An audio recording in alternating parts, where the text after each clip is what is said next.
বাংলাদেশে যতদিন গণতন্ত্র আপনি পুনঃপ্রবর্তন করতে পারবেন না, মিডিয়া তার ভূমিকা সঠিকভাবে পালন করতে পারবে না।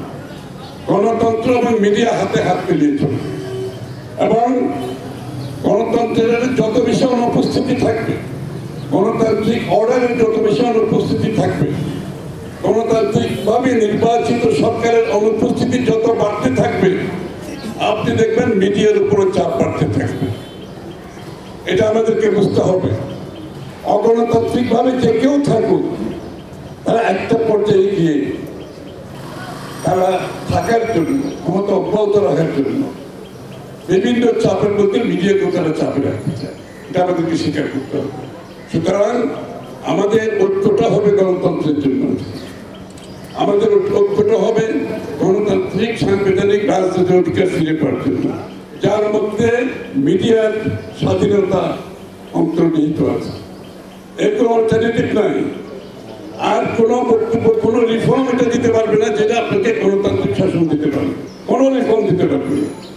Reform only works when you have a democratic order in the country. Reform কাজ করবে না আদারওয়াইজ। মানুষের কাছে দায়বদ্ধ সরকার হতে হবে, জবাবদিহি সরকার হতে হবে, যারা বারবার জনগণের দিকে তাকাতে হবে, জনগণের কাছে যেতে হবে।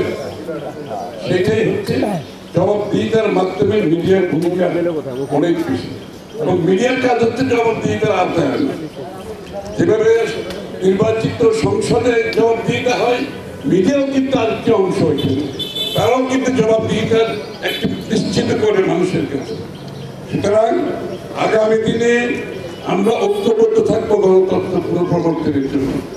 আমরা একটি সুষ্ঠু নিরপেক্ষ নির্বাচনের মাধ্যমে বাংলাদেশে একটি গণতান্ত্রিক অর্ডার ফিরিয়ে আনতে চাই। এবং এটা যত বিকৃত হবে, যত দেরি হবে, তত বেশি আমাদের সংকট বাড়তে থাকবে। এজন্য আমরা ঐক্যবদ্ধভাবে বাংলাদেশের সমৃদ্ধির জন্য, ঐক্যবদ্ধভাবে গণতান্ত্রিক অর্ডার যত তাড়াতাড়ি ফিরিয়ে আনতে পারে সকলের প্রচেষ্টায়, মিডিয়ার সহযোগিতায়, বাংলাদেশের মানুষের ঐক্যবদ্ধ প্রচেষ্টায় সেই জায়গায় যত তাড়াতাড়ি আমরা যেতে পারি, তত বেশি আমাদের জন্য লাভবান হবে। টিআরইউকে আমার আবারও শুভেচ্ছা। আমরা টিআরইউ আমাদের হৃদয়ে আছে, আমাদের আন্দোলনে ছিল, আমাদের সাথে ছিল। আমি আশা করি আগামী দিনের বাংলাদেশের মিডিয়ার স্বাধীনতা অক্ষুণ্ণ রাখার জন্য, নিরপেক্ষতা রাখার জন্য টিআরইউ একটা শক্ত ভূমিকা রাখে। এবং আমি এটাও বলছি, সাথে সাথে মিডিয়া এবং রাজনীতিবিদের ইন্টারাকশনটা খুবই গুরুত্বপূর্ণ। এবং এটা আমাদেরকেও রাজনীতিবিদদেরও সহনশীল হতে হবে। মিডিয়ার প্রতি যদি আমরা এক্সিবিশন দেখাই, মিডিয়ার প্রতি যদি আমরা রাগান্বিত হই, সেটাও আবার ভালো কিছু।